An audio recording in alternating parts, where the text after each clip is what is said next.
Welcome back to Iran Protests Weekly, where we round up the protest rallies of Iran's people against the mullah's regime.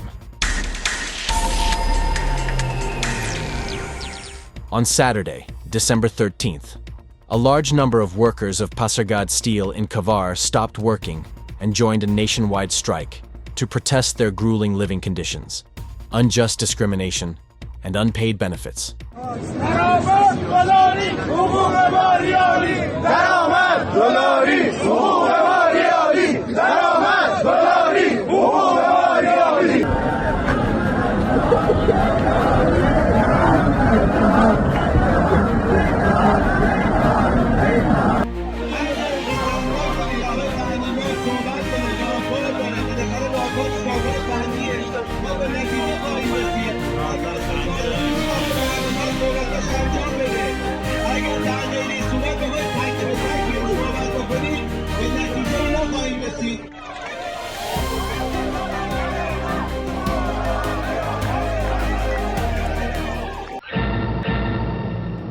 In the past week, Islamshahr metro workers went on strike due to the non-payment of their wages for 5 months. ما کارکنان مترو میدون نماز 5 ماهه که حقوق دریافت نکردیم. بعد این بنر هم به عنوان اعتراض اینجا نوشتیم که همه ببینن هیچ مسئولی پاسخگوی ما نیست. به هر کی گفتیم هیچ کی صدای ما رو نشنیده. ما الان 5 ماه حقوق نگرفتیم. مردم اسلامشهر منتظر افتتاح مترو میدون نماز نباشید. چرا؟ چون اینا 5 ماه به ما حقوق ندادن. میگن بودجه نداریم. همه رو بردن و خوردن. Workers of the Khusf cast iron factory gathered at the main gate to voice their anger and protest following the death of their 5th colleague, caused by the lack of transportation services for workers. امروز صبح متاسفانه یکی دیگه از کارگرها تو این هفته 5مین نفره که تصادف میکنه و فوت میکنه.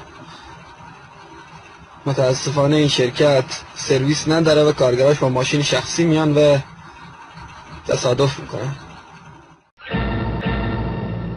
On Sunday, December 14th, in Zanjan, laid-off workers of the Kushkan Transformer Company held another protest rally in the presence of representatives from the regime's Ministry of Energy.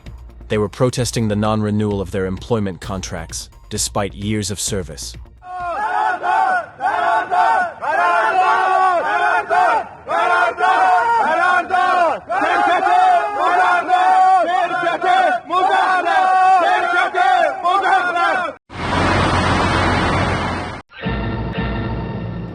Cries for justice also echoed in the Zarshuran gold mine in Takab, where employees and workers held a large gathering.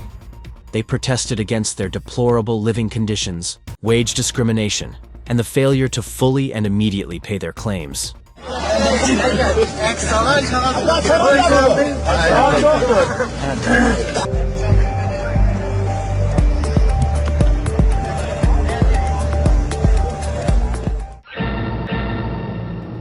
Workers of the Mian Ab sugarcane agro-industry company also staged a rally to protest their dire living conditions. In Kermanshah, municipal workers who have not received salaries for 4 months gathered in front of the regime's provincial governorate office to protest this blatant looting. On Saturday, December 13th, Kermanshah was the scene of a massive rally and march by retirees whose tables have been left empty by the ruinous policies of the mullah's regime. They demanded their rights while chanting slogans against regime corruption and poor living conditions.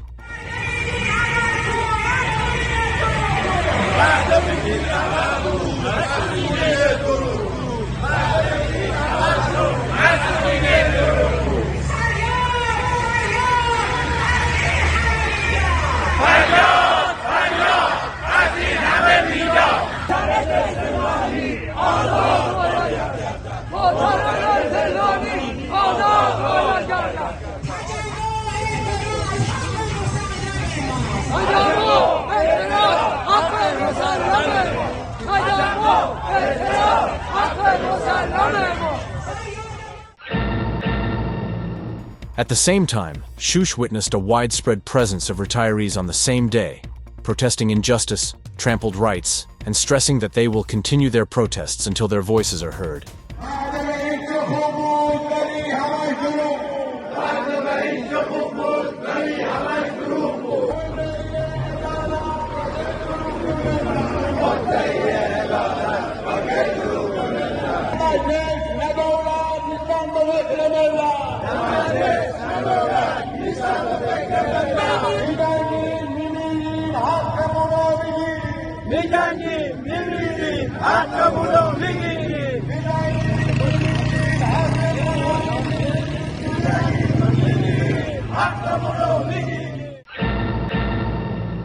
Steel industry retirees in Isfahan also raised their voices against the plundering and looting of the mullah's regime and calling for unity against the regime. اعتراضی بازنشستگان فولاد و معدن در استان اصفهان. اینها زیاده‌خواه نیستند.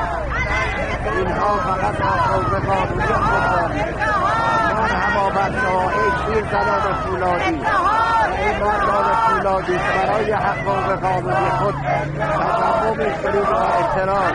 اینها زیاده‌خواه نیستند. اینها فقط حقوق قانونی خود را می‌خواهند. In Ahvaz, on Saturday, retirees hold a protest rally, chanting slogans against high living costs and the regime's oppression of their most basic freedoms.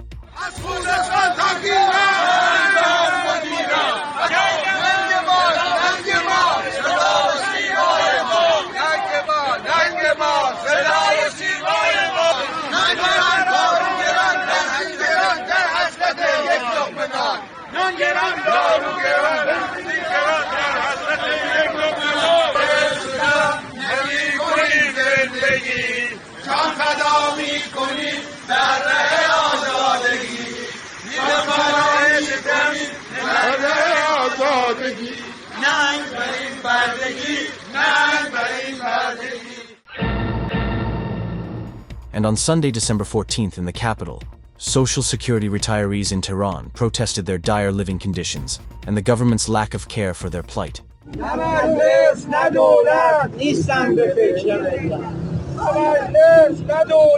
نیستن به فکر ملت. مسئول بی لیاقت، استعفا. تکمیلی دزد سر گردنه، بیمه های تکمیلی دزد سر گردنه، بیمه های تکمیلی دزد سر گردنه. عیشت منزلت حق مسلم ما.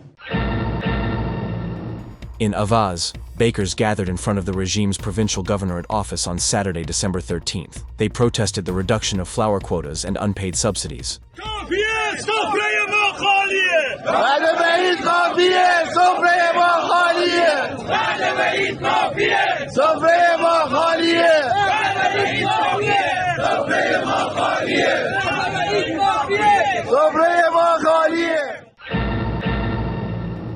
Nurses in Golestan province gathered on Wednesday, December 17th, in front of the provincial governorate office and the Golestan University of Medical Sciences to protest 9 months of overdue payments and grueling living conditions.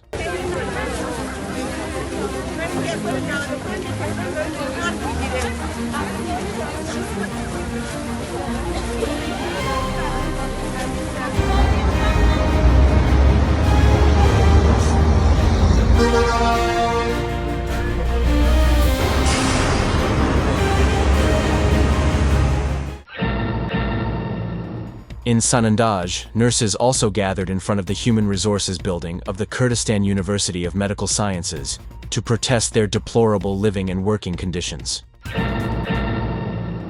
At the Tehran University dormitory complex, students gathered to protest anti-student policies and the dire condition of dormitories. Students at the Tehran University dormitory also protested the monetization of the university, high tuition fees, and deplorable conditions of the dormitory. میگن بودجه نیست غذا میخوایم مهم نیست به ما میگن بودجه نیست غذا میخوایم مهم نیست به ما میگن بودجه نیست خوابگاه میخوایم مهم نیست به ما میگن بودجه نیست خوابگاه میخوایم مهم نیست دانشجوی زحمتکش حق تو فریاد بکش دانشجوی زحمتکش حق تو فریاد بکش دانشجوی زحمتکش حق تو فریاد بکش دانشجوی زحمتکش حق تو فریاد بکش خوابگاه غذا گران است دانشجو فکر نان است خوابگاه غذا گران است دانشجو فکر نان. This marks the end of this week's edition of Iran Protests Weekly. We hope to have been able to reflect the voice of Iran's people against the regime's tyranny. Until next time. Follow the People's Mujahideen Organization of Iran on YouTube, Facebook, X, and our website.